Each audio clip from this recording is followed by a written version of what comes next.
Hi, I'm Ada. In this series, I tackle some of life's pressing existential questions, like, what's the best way to survive the apocalypse?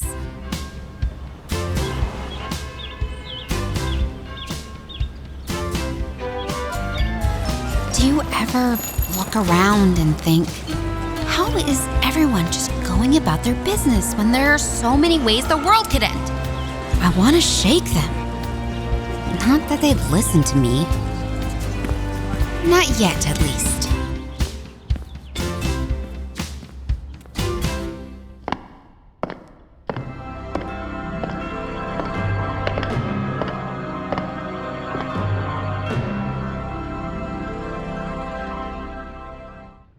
Oh! Good morning! Oh, sorry. You must be Ada, a new clerical assistant. You're late. 3 minutes? Let me show you around.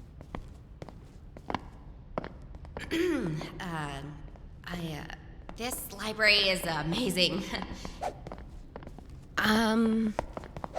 I basically lived in a library when I was writing my philosophy thesis on it. Ooh. You'll sit at reception and help patrons with a Wi-Fi password or returning a book. Things like that. Anything more complicated, you come get me.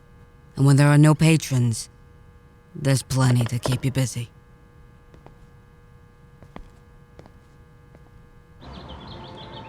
Every minute that passes, you could spend doing something. Something important, or more important than this, at least. But you also have to work, and eat, and sleep, and pair socks, and make other tiny attempts to exert order on the chaos of the universe. Excuse me, could you help me find these books? Biochemistry. Saccharomyces cerevisiae life cycle. You must be a scientist. A former scientist. I was a nuclear physicist. Now, I brew craft beer. But why? Brewing beer is the perfect blend of art and science. And after years tucked away in a lab, I wanted to do something real, something tangible. I love being able to see the joy on someone's face when they taste my beer. Okay. I'm just gonna say it. We, humanity, always seem to be just around the corner from catastrophe, and you had the chance to actually do something about that and chose not to. I'm sorry? How much joy do you think craft beer will bring when we're trying to survive the apocalypse? Well, I'm not sure I'd want to survive the apocalypse, as you put it. I mean, think for a second what it would actually be like to lose almost everyone and everything you care about. But it wouldn't necessarily be like that.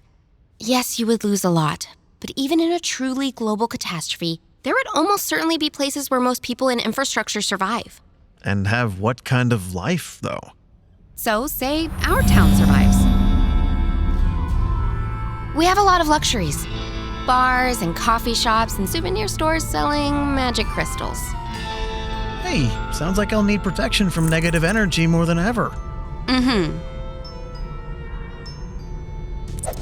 Without the interconnected global systems we relied on, we'll have to find ways to produce food, medicines, electricity, fuel, and clean water locally.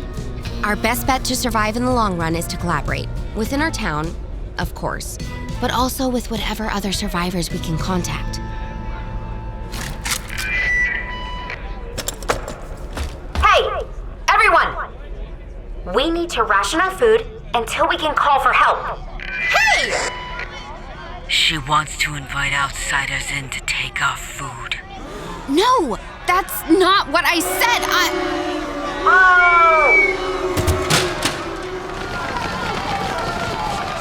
Look around. People are desperate. Even if other survivors don't raid us, I doubt they'll help, especially when we have nothing to give in return. Electricity, then. Let's work on that. Getting the nearest power plant back up and running will be a massive effort. Hey, people! Listen to me! Everyone, listen!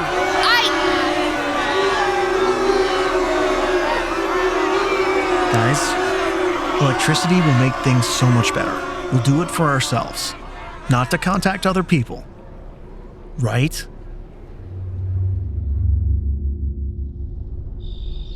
Ugh, it runs on coal. Actually, fossil fuels are easier to use than more advanced technologies. So, you're proposing mining for coal? That doesn't sound easy. No, but there are other things we can burn in a coal plant. We've got lots of wood, which we can use to make charcoal, which is more compact and burns way hotter than wood. It's not as efficient as coal, but it's the best option we have. To fuel the power plant and get the local grid back on, we're going to need a lot of charcoal. No one will get any electricity unless everyone works together.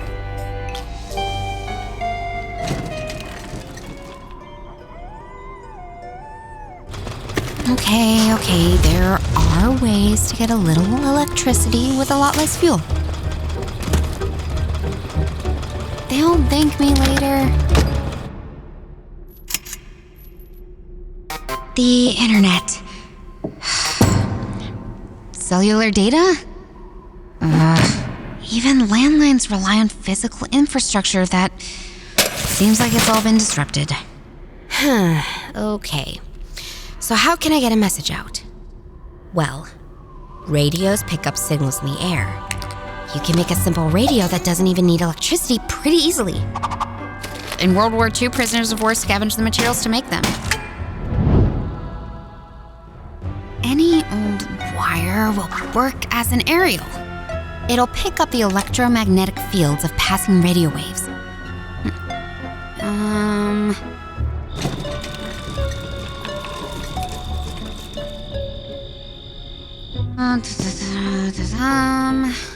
Lots of common substances can complete the receiver and make messages intelligible, including a number of crystals.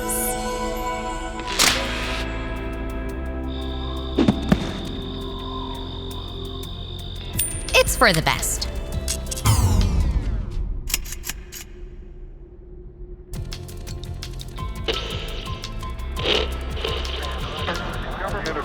The Svalbard Seed Vault has hundreds of millions of seeds on an island in the Arctic Circle. Apparently, seaweed is a good food source, but we're nowhere near the sea. Whoa, paper mills can be retrofitted to process wood into food?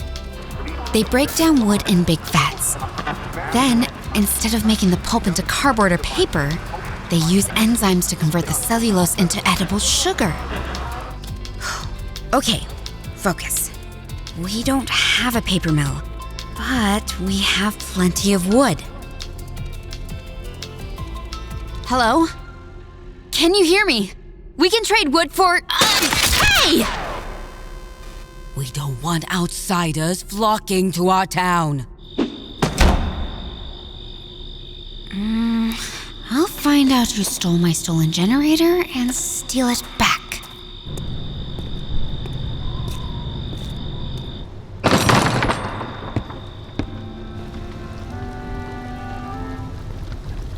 We're distilling alcohol to use for antiseptic and fuel. A big vat for grinding things up. It's not a paper mill, but it's similar. We retrofit every one of these breweries in town for the hottest new trend. Converting wood and cardboard into lignocellulosic sugar for a sweet flavor with notes of avoiding death by starvation. You know, with some additional equipment, these breweries could produce electricity from their byproducts. And who will manufacture that equipment? We need a wider range of skills than people in this town have. Other survivors are probably afraid to make contact too. Someone has to go first. What was that about needing different skill sets? Fine. Yes, I admit it. A brewer could help people after a global catastrophe. But that doesn't mean it's better to become a craft brewer than a nuclear physicist. Maybe not. But in this scenario you're imagining, it might be more useful to be a car mechanic or a library assistant than a nuclear physicist. You don't really know, do you? No, I don't. But I do know that everything we talked about would be even more useful if we worked on it now, before a catastrophe. We could keep fossil fuels in the ground. We could set up long-range radio systems that don't rely on infrastructure, make power grids more robust, and work on technologies to feed people. We could even make practical knowledge manuals and, I don't know, put them in libraries. Ada, isn't there something else you should be doing?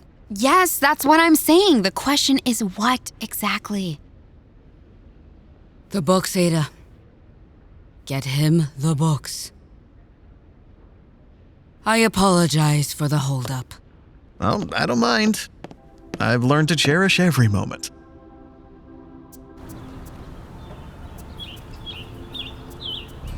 See you tomorrow.